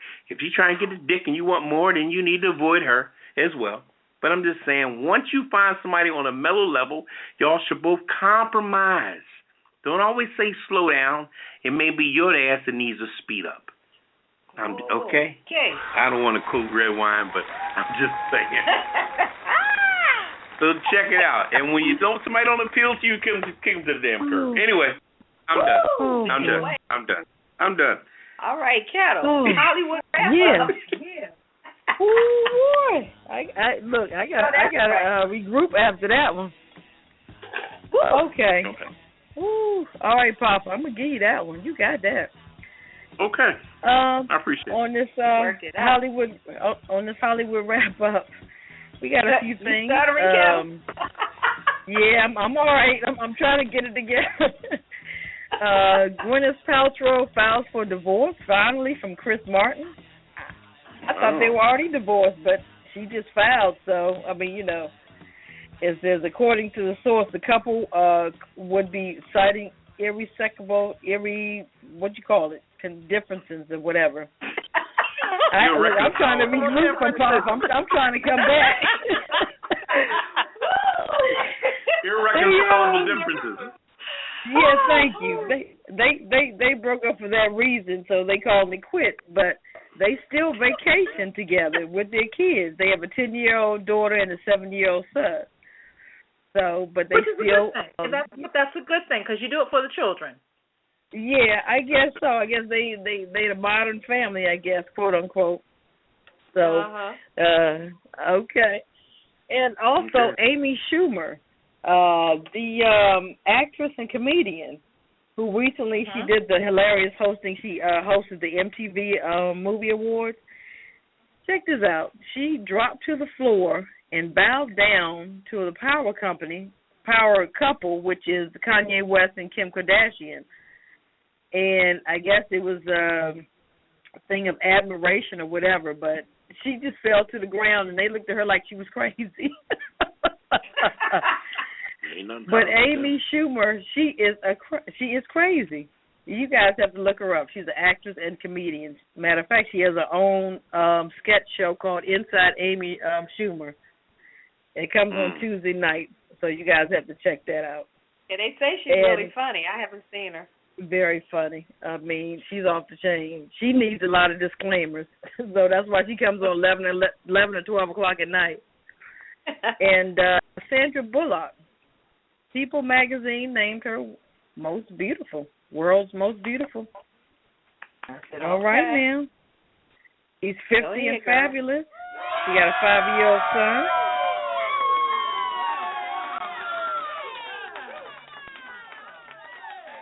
All right. She's 50 and fabulous. Has a 5-year-old son, and she lives in New Orleans. I was like, hey, good for her.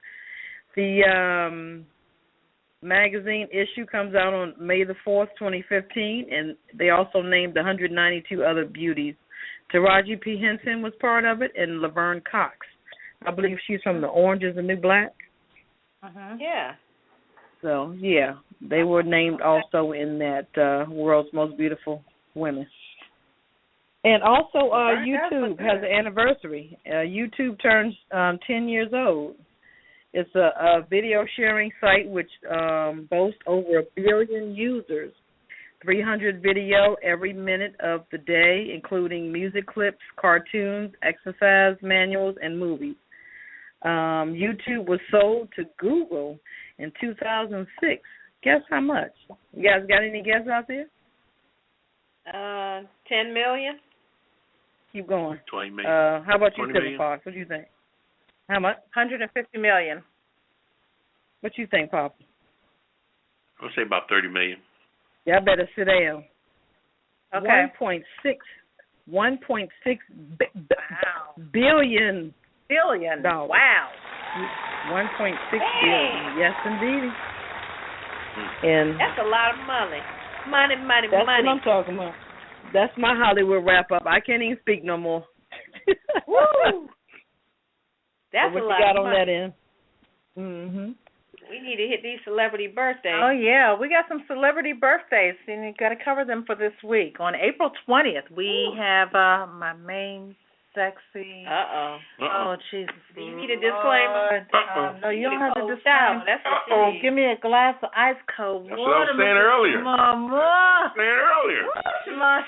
Everybody got their own level of shit. Everybody got their level of good off. Okay, go on. I don't like to party with Shema. Mama. Okay, and we have George, and help me out with his last name, George Taki? Oh, George Takai. Takai. Redwine's boy. Sulu turned 78 also April 20th. On April 21st, Brian J. White turned 40. Brian White, isn't he in Scandal right now, right? I guess so. He's on Scandal. Okay. One of Olivia's love interests. And Queen Elizabeth II. The Queen. On April 21st turned 89. 89. The Queen. Hanging in there. Y'all do the royal hanging in. She's like, I ain't giving this up. She might be hanging in by her last toenail, but she's hanging in there. With her hat. Yes. Terrence J. He turned 33. Oh, yeah, Terrence J. On April 22nd, Sherry Shepherd, actress and comedian, leave my girl alone, turned 48. Yay, Sherry. Brian Allen, TV host turned. Byron Allen. Byron. Yeah, that is Byron. Byron Allen, TV host, turned 54. That's your boy. On the 22nd of April. On the 23rd, George Lopez, actor and comedian, turned 54. Hey, George Lopez. On the 24th, here we go. Big time, Cedric the Entertainer. Cedric. Hit that 5-0. Oh, wow. 5-0. Kelly Clarkson, singer, turned 32. Barbara Streisand, singer and actress, turned 72. That's my girl. Derek Luke, actor, turned 40. Oh, yeah, he was in Save the Last Dance. Okay, you guys are going to have to help me out with this last name here. Jaimin? Yeah. That's Jaimin. What's his name? Hoshu? Jisu. I forgot how you say his last name. Yeah, you help me out with Jaimin Redwine. Hamsu. Okay. Well, he turned 50 today. Another big 5-0. He was what's her name? Kimura's previous. Baby daddy. Yeah, baby daddy. Baby daddy. No, let's not get fancy. It's been in baby father, baby daddy. But congratulations and happy birthday. Happy birthday. All right. Everybody. Happy birthday. All right. Cocktail of the week. Oh, yeah. Of the week. Let's hit it. Cocktail of the week, we have the Silver Fox cocktail. Oh, imagine that. Yes. Yes. Okay. So let's start out with it. We have here a tumbler, a cocktail glass, okay? I got and some ice. We have here some crushed ice. Okay. Pour it into the tumbler cocktail glass, okay? You want 1 ounce of Kahlua. Okay. 1 ounce of creme de coca. A half ounce of triple sec. Ooh. Looking good. Stir. Oh, not shake it. Stir it? No, you want to stir this. Okay. And enjoy. That's it. Okay. Cheers. To the Silver Fox. All right. Clink, clink. Fox. Clink, clink. Woo. All right. Ooh, that's nice. All right. Ooh, I have to put this on the website. I know, right? I gotta check this out. On the kissing list. The Silver Fox. Wait a minute. I was sipping on the Silver Fox. On the kissing list. Okay, who you right got? along. I like it when people sip on me. Move right along to the kissing list. Maker. You still out there, Ketel? I'm still here. All right. On the kissing list, we have Macy's as usual, the Red Star. With a preview day on Thursday. They got a preview day on Thursday. We have USAA Insurance Company. They got some great commercials with the military and everything like that. But yeah, they do. Some people I know had a real traumatic experience with them trying to change their insurance. But anyway, they're on the kissing list. We got Roger Goodell as usual from the NFL on the kissing list. We have Mr. Bates, who was a gentleman that shot Mr. Harris, and he's going on vacation in the Bahamas. And we got the judge who allowed Mr. Bates to go on vacation to the Bahamas. We also had the cops in Baltimore who manhandled Mr. Freddie Gray, and condolences to his family, but the cops that manhandled him like they know they did. And everybody doing that Kelsey Jenner challenge, trying to get their lips back. Kylie Jenner they challenge. Should just get the thing called what's that thing used in the office? The binder clip. That'll be faster. That'll kill your lips. Binder clip on your lips. This song is for you. Kiss my entire ass. Kiss my Irish ass. You better kiss my Irish ass. This world can kiss my ass. Kiss my ass. You can just kiss my ass. Baby, you can just kiss my ass. Oh, you can kiss my country ass. I said if you got a problem with any of that, you can kiss my natural born redneck to the bone, ever loving country ass. That's right.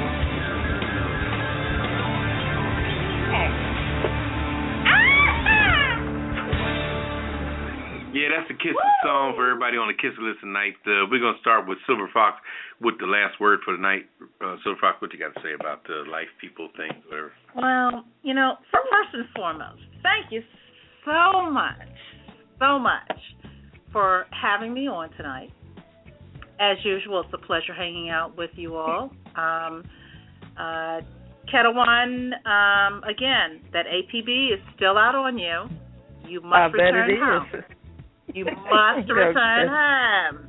Okay. All right. I put that bond up for you. But I guess in closing for me, life is way too short. It's not a guarantee.